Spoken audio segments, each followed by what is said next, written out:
So, good morning. Welcome back naman. So, update tayo mga kol dito sa shop. Yan, so, dito tayo. So, binilad natin muna yung mga tent natin kasi nung nag-camping kami is sobrang lakas ng ulan. So, na-fold namin yan na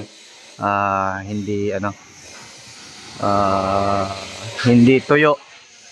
So, back to works. Yan, so, PMS, checking.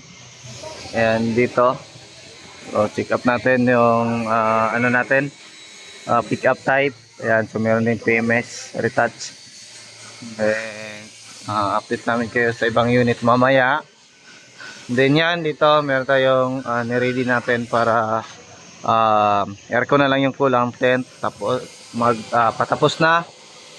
Then final road test. Tapos pag goods, schedule for release.